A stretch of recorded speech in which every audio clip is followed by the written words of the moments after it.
Okay, we're back with another vlog, not a blog. And this one is not necessarily about archery, but this is more about me and why I started doing martial arts. In the first place, because I am here where I stand, teaching 3 different martial arts for a reason, and I want to explain how and why and when. So when is when I started young. I was I think 8 or 9 years old. I started doing combat kits, which was kickboxing, but not on people, on the bags, and it was for younger people or for older people who didn't want to get hit in the face and just wanted to do a kickboxing form of sports without the actual fighting. So that was really fun. I love the kicking part about the kickboxing. Sadly, my teacher would leave and someone else came in who didn't like the kicking part. He was a boxer. So the class became more of a boxing class. So I started looking for somewhere else. I quit doing that. For something else, I quit doing that. And luckily my mother worked back then at the sports center. So I had the ability to just pick something else. And I started doing something called Nunchaku-do. Nunchaku, you probably heard about it. This is the nunchaku with a rope in between 2 sticks. You might say nunchucks in America or anywhere other on the world. We call nunchakus, the complete name, Japanese sports, but actually we do a Dutch version of it.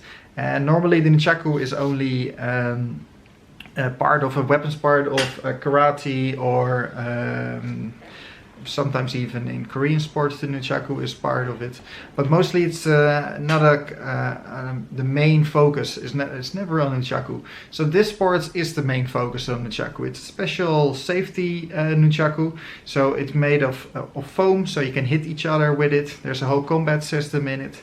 You do katas with it, you do freestyle with it, and even some self-defense if you get to the higher levels. So I started doing this just as a replacement for the combat, and I started this around year 11 I think, and doing it all the way until now. On a lower level until I was 16 I think. Because when I turned 16 I also started doing Taekwondo. But before that I had a friends group. My dad knew someone and she had a son, and he did some kind of other martial arts unknown to me at that moment. But he did a lot of martial arts. So talked with him, I meted with him a few times, and then we had a small group with different martial artists, and everybody practiced something else. So we had someone with Taekwondo, we have someone with Krav Maga, I did Nunchaku-do, we had Wing Chun and Taiguk I think. But it was a group with just very enthusiastic people who wanted to teach other people about what they did. And I think that's where my love of martial arts began to grow, and also the love of teaching martial arts, because there's so many interesting things about all the different martial arts. I mean, they're different, but in the end they're all the same, or at least they have the same base and everything. So we had that group and we trained a few times, not that many times though.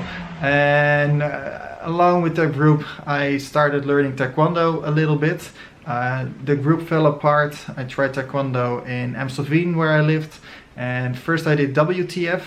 It wasn't fun. They said, okay, do 10 pull-ups and then we're gonna fight. And I was like, I never fought with my hands or my feet. What do I do? And I said, yeah, you'll figure it out. So that wasn't a fun class. It was more, I think, about the performance, and they showed me who was the boss.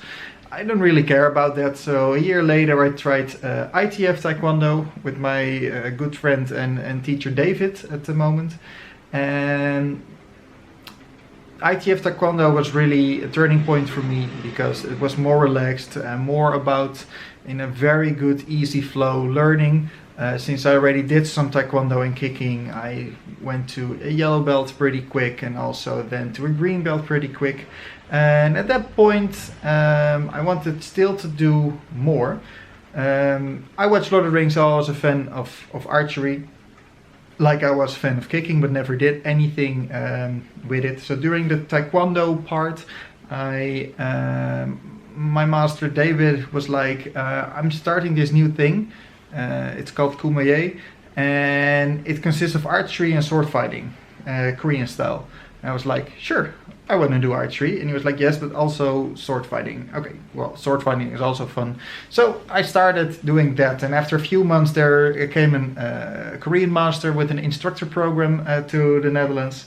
By this time, I was, I think, 19, 18, 19. No, later, 21, I think. So by that time, I was not black belt in Jaku yet. I was a blue belt Taekwondo, had some kicking experience, and then I started the new thing called Kummooyeh. And Kummooyeh was fun. It's a little bit weird talking about Kummooyeh because I do Haedong Kumdo now, but Kummooyeh get very good vibes, a lot of teachers around the world, but not that many students, because they really want to attract other martial artist teachers to start teaching Kummooyeh, just to expand a lot, and they're still working on that, but it's a little bit commercial. So it was quite costly. I did the instructor course, I did the black belt exam, and then I was allowed to teach after 2 years of training, 1.5 years probably. So I started teaching at Amsterdam Science Park, the university. They have a very big sports center, and I did Nunchaku there already. Meanwhile, I've also gotten my black belt Nunchaku, and then I started teaching to students.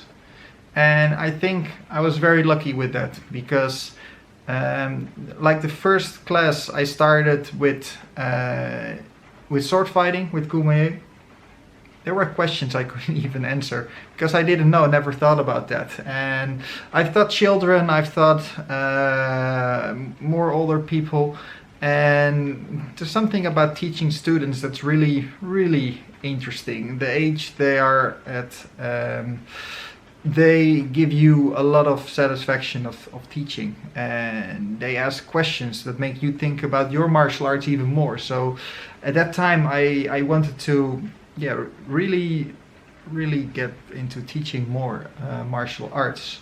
So a year passed by, and the relationship with the Kummooyeh master somehow didn't work out anymore. So we switched it from Kummooyeh to Haedong Kumdo. That was our first style switch, because there are many styles in Haedong Kumdo.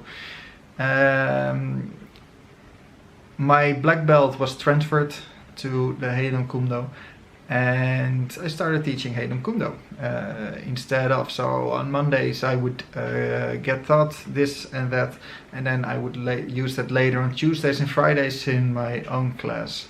And this worked for a while, but meanwhile in the back I was also focusing on the archery, but because the archery is not part of Haedong Kumdo, but the archery was part of Kummooyeh.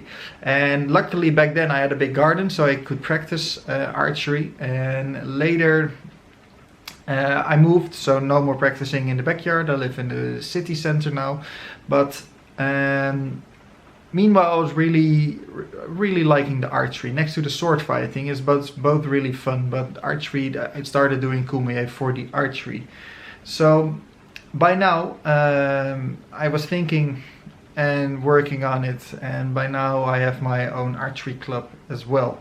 And that's just because of my love of archery and teaching, because after a year I think I went to the science park, to the university, to the people, and I said I can do archery, and people really like archery.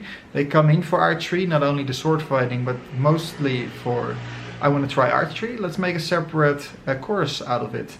And the first course started with like 9 people, and then went up to also 9, 6, 4.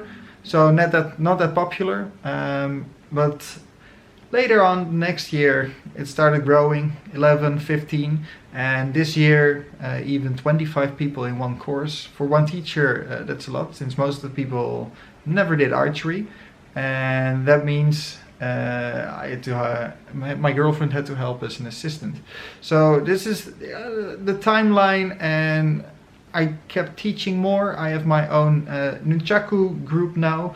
I have two, normally not in the corona time, but normally I have two Haedong Kumdo classes and an archery course and an archery club myself, and that's really busy. But in the progress, and this is my point of the whole video, doing all these different martial arts, you learn a lot about martial arts and how it makes you feel. And luckily we can train again, because in the beginning of this year, of course, COVID-19 hit and we weren't allowed to train anymore here in the Netherlands. I could go outside with my sword in the forest and then it would be fine. But after the 4.5, 5 months, there's no describing the feeling of the first training. I was so happy that I could finally teach again and see the happiness on people's face and make them feel good, not only physical but also mentally, because people really missed it. And I think this is the beauty of martial arts. I don't think everything is about winning a contest or winning a competition. If people ask me, oh, you do sword fighting? Yeah, do you have competitions in that? No, it's a very small thing. I also do Ninjakudo with competitions, but not really my thing. I don't really like competitions. I've done a few and I performed okay-ish, but that's not the point for me. I do martial arts for me because I think physically and mentally it makes me a better person. And you think about other martial arts as well. Sometimes you see a funny picture of a 10th Dan karate somewhere in America, and also a lot of other dans and degrees in other sports, and then he's like 30 years old, but you need a lot of experience to get to 10th Dan. And if you really look at it, above 5th Dan is a privilege, and that is the bad side of martial arts, I think, because sometimes it gets a little bit too commercial and too much focused on the master degree. But the path itself towards that master degree, that's beautiful. And I think it's a little bit weird nowadays that sometimes, like with Kummooyeh, I started with it too, but that you can almost buy a black belt degree, since we think it's the master's degree. But actually it's the basics now. Go expand yourself and train even more and more and more. And yes, nowadays sometimes it's taking a little bit, either too heavy or too lightly, a master's degree. So in the end, I'm gonna round up this video because it's already 30 minutes long. But why I started doing martial arts was just to start doing physical things and not sit home all day and train a little bit. But in the end, I now do martial arts because it makes me happy. It makes me feel euphoric, and I teach people to make them happy.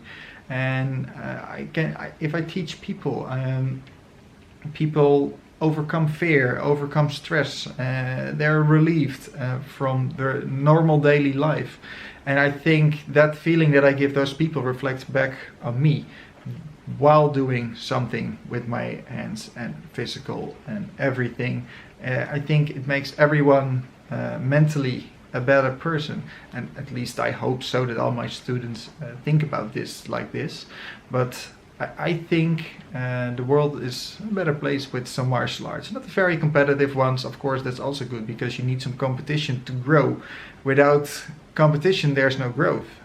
You need a black belt in the group so that the yellow belt is like, I want to be the black belt. And you need someone to be better at fighting so you can improve yourself. So don't take me wrong, you need competition and everything, but I wish in the world there was more focus on the path itself and the grow you make as a person, other only than the grow in making a higher kick, if we say with Taekwondo. So I will do more of these vlogs and talk about random things like these. But now you know a little bit of the history and about my thoughts about martial arts, where I came from, what I'm doing now. If you have any questions, leave them in the comments, and I will talk about that subject next time. But for now, for me, have a good evening, and I talk to you, and I see you next time.